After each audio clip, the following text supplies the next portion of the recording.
Do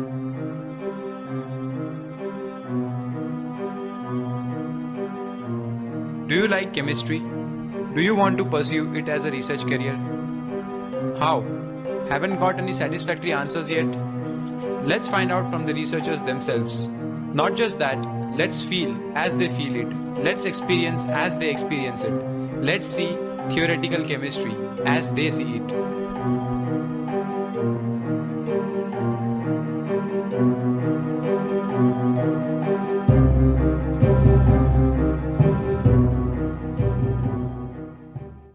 Talking about my research, generally in our group what we do is we simulate a model of protein in water and study the dynamics. I mean, how protein affects the dynamics of water and how water affects the dynamics of protein. So together we calculate a collective dynamics and see how it varies with respect to various zones of the protein. For example, hydrophilic zone, hydrophobic zone, and catalytic zone, etc. So my field is basically understanding how enzymes and proteins work, but from a computational standpoint. So performing calculations to understand catalysis in proteins and enzymes. Now, of course, there are like different sorts of computations, but like very generally speaking, it's using different quantum mechanical methods and molecular mechanical methods to understand enzyme catalysis. We use computer simulations to study the interactions of biomolecules, largely proteins, with their observation environment. That includes basically the aqueous solvent in the environment of many proteins. For some of them also the lipids of the membrane bilayer, but also interactions with other proteins in crowded environments like the cytoplasm of the cell. In a global way, what I do is computational chemistry, which means to simulate the chemical process, chemical reactions in a computer, using the law, basically the laws of the physics, like the Newton's laws and lots of computational models for that. In a more particular way, I work with excited states, which means I simulate what happens to a molecule when it's excited by light, when it's excited especially by UV radiation. For instance, I simulate the stability of DNA after excitation by UV radiation.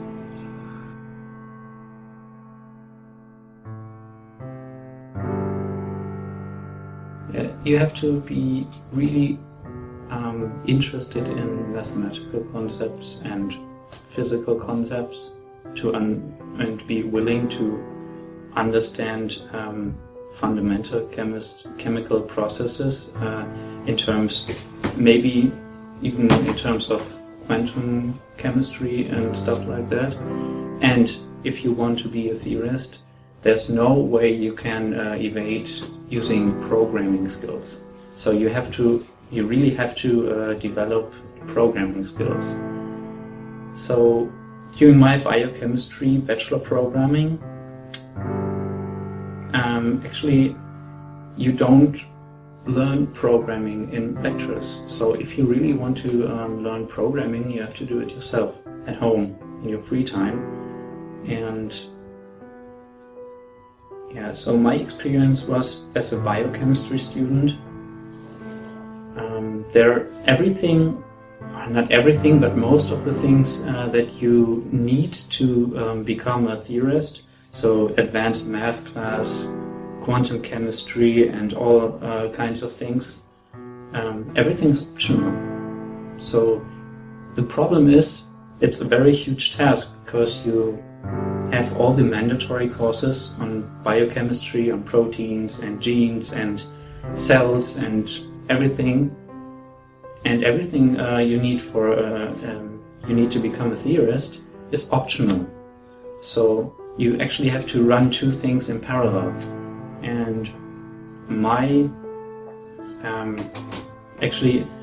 at that point I wanted to focus more on theory, and that's why I actually picked this IMOS program, because I wanted to all the stuff that was previously optional to be mandatory. I wanted to focus on that because I felt like, okay, now you've reached a point that you know all that is necessary to work in the field of biochemistry. So I knew all the basic and fundamental biochemical processes and things like that to apply different approaches and methods, namely theoretical chemistry and simulations, to study biochemical processes. Well, apart from my regular curriculum, which I studied in Masters, in the initial phase of my PhD, what I needed to learn was Linux, first of all, because we don't pay attention there in the Linux part. That is very important to study. For example, you should be acquainted with all the command terminals that Linux requires. Apart from that, why Linux? I'm focusing so much on Linux because if you want to enter the computational chemistry field, I think starting with Linux is the best plan to go with.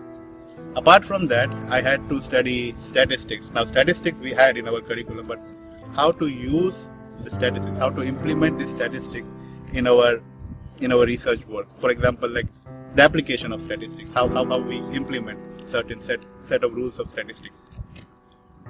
Apart from statistics, I had to get acquainted. I will not say I'm completely pro with this thing, but I'm acquainted with certain software packages. For example, now talking specifically in my case, we also have to learn some viewing packages where we can view the trajectories of a molecule. And apart from software packages, there are few fundamental mathematics which you need to look up. I will not say you have to master it again, but these things like you study in the early phase of your masters. So these basic mathematics you have to look up when you start your research work. It's very important for the aspiring theoretical chemist to be well versed in quantitative methods, physical as well as mathematical, and I cannot stress this enough, programming. I mean, theoretical chemistry is like the interface between computer science and chemistry. Without programming, you will be stumped, you will be crippled. You need to have at least a basic command of 2 languages and preferably a very strong command of at least one of these 2 languages.